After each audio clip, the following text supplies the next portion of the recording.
किसी पुण्य से, तो कहते हैं उसके पीठ पर एक कुबड़ रख दी जाती है। ये धर्म का खाकर घूमता है, धर्मादे का खाकर के घूमता है, मंदिरों का खाता है। जो लोग मंदिरों की प्रॉपर्टी हड़पने का विचार करते हैं, ये मर करके अगले जन्म में इनकी पीठ पर कुबड़ निकला करती है। आज यही हो रहा है कि मंदिरों की प्रॉपर्टियों पर कब्जा किए लोग बैठे हैं, 10-10 रुपए, 50-50 रुपए महीने में अपनी जिंदगी को काट रहे हैं, अपना मकान बना लिया, फिर भी मंदिर की प्रॉपर्टियों को, मंदिर की जगह को खाली नहीं करते। ये कब्जा करने के भाव, ये दूसरों का धन हड़पने के भाव, ये दान का पैसा खाने के भाव, मर करके पीठ में कुबड़ निकलता है। किसी ने खाया हो तो आज ब्याज से जमा कर देना मंदिर, ध्यान रखना, नहीं तो बैल बन के चुकाना पड़ेगा, कुबड़ बन के निकलना पड़े। अरे दे दो मेरे भाई, यदि बोल दिया तो दे दो। कई लोग तो बोली लेके भी पैसा नहीं देते हैं। अरे मेरे बाबा चुकाओ चुकाओ,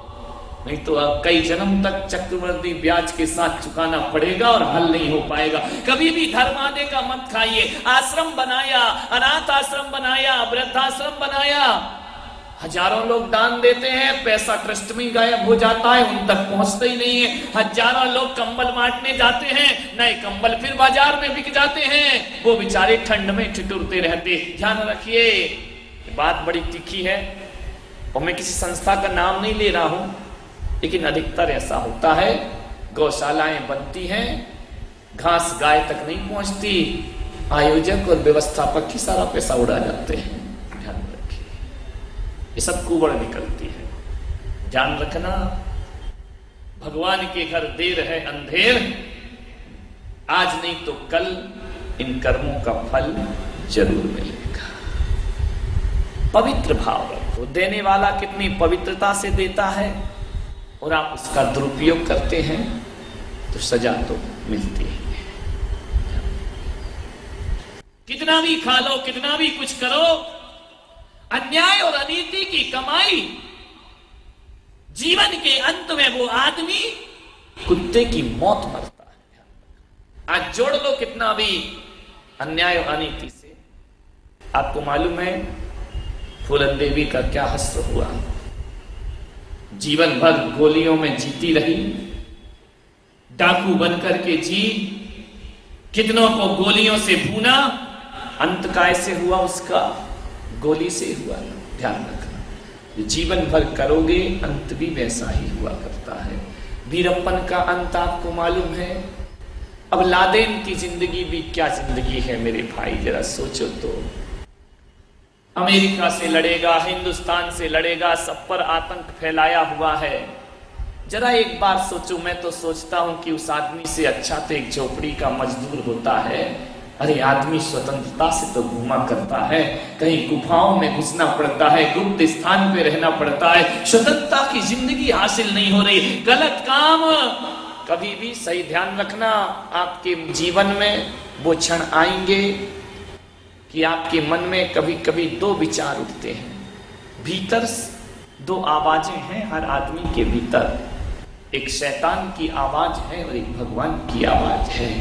ध्यान रखिए, कभी महसूस करना सुनने के बाद कि जब जब तुम गलत काम करो तो समझना ये शैतान की आवाज भीतर से आ रही है, और जब जब अच्छा काम करो तो समझना ये भगवान की आवाज भीतर से आ रही है। लेकिन एक बात और मार्क करना कि भगवान की आवाज बार बार नहीं, एक बार आती है, और शैतान की आवाज 1000 बार आती है। किसी का बुरा सोचते हो, किसी के बारे में गलत करते हो, किसी के सामने अहित सोचते हो, तो ये शैतान की आवाज है।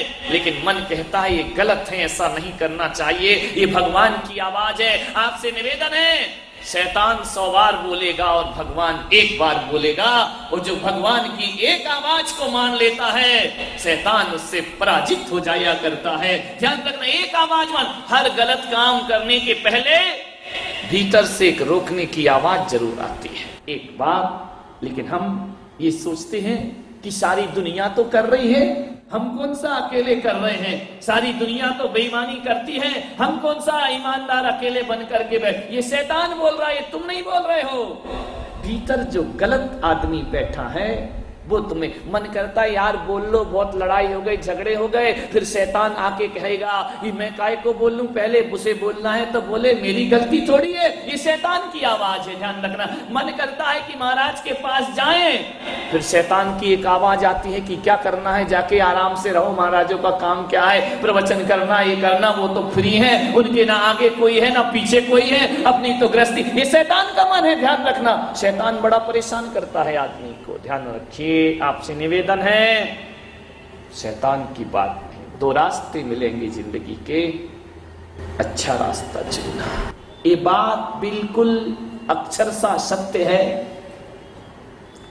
कि अच्छे रास्ते बड़े कठिनाई के होते हैं और गलत रास्ते बड़े सरल दिखाई देते हैं। लेकिन एक बात स्मरण में रखना कि अच्छे रास्ते शुरू में तो कठिन होते हैं, लेकिन इनका परिणाम बहुत अच्छा आता है, और गलत रास्ते शुरू में बहुत सरल दिखते हैं, लेकिन जिंदगी को उलझा के रख दिया करते हैं। शुरू में फूल, बाद में कांटे, शुरू में कांटे, बाद में स्मरण। जीवन में कभी गलत काम न करें। अब जहां तक मुझे यह बताने की जरूरत नहीं है कि गलत काम क्या होता है और अच्छा काम क्या होता है, प्रत्येक आदमी जानता है, आप भी जानते होंगे। झूठ बोलना चाहिए या नहीं बोलना चाहिए? बोलिए, ये तो बोलो भाई, सच बोल दो, जोर से बोलो, बोलना चाहिए या नहीं? नहीं बोलना चाहिए। बोलते हो, हर व्यक्ति जानता है।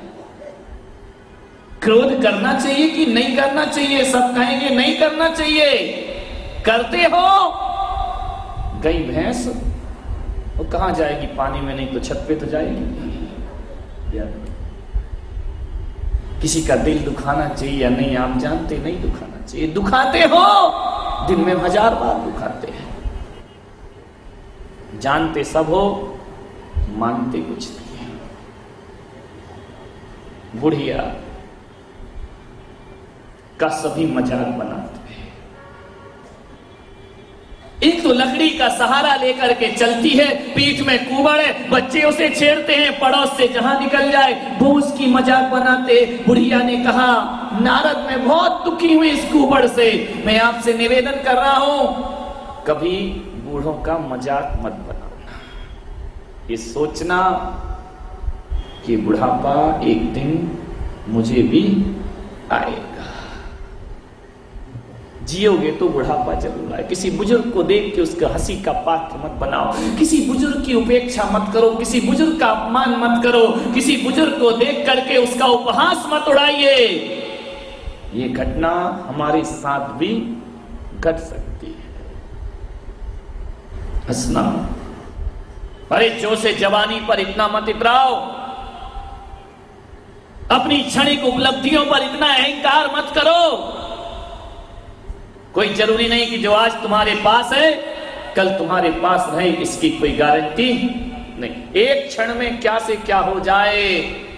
जो कल तक दिल्ली की यमुना एक नाले के रूप में बह रही थी, आज देखो तो यमुना ने अपना असली रूप दिखा दिया है कि यमुना क्या होती। अथाह जल, आज दिल्ली परेशान है। सोचिए, विचार करिए आप। दिगंबर जैन समाज के प्रख्यात कवि हृदय संत वात्सल्य मूर्ति प्रखर वक्ता मुनि श्री पुलक सागर जी महाराज की लेखनी द्वारा अलौकिक साहित्यों की रचना हुई है। मुनि श्री द्वारा रचित ग्रंथों को पढ़ने से आपका जीवन निश्चित ही नए आयामों को प्राप्त करेगा। साथ ही मुनि श्री के विचारों को जानने के लिए मासिक पत्रिका पुलक वाणी के सदस्य बन जीवन में नई ऊर्जा का संचार करें। मुनि श्री के साहित्य एवं पुलक वाणी को प्राप्त करने के लिए संपर्क करें। केंद्रीय कार्यालय वात्सल्य भवन, P75, गली number 5, Bihari colony extension, Shahdara, Delhi 110032। Mobile 919810900699। Email pulakvani@gmail.com। gmail.com।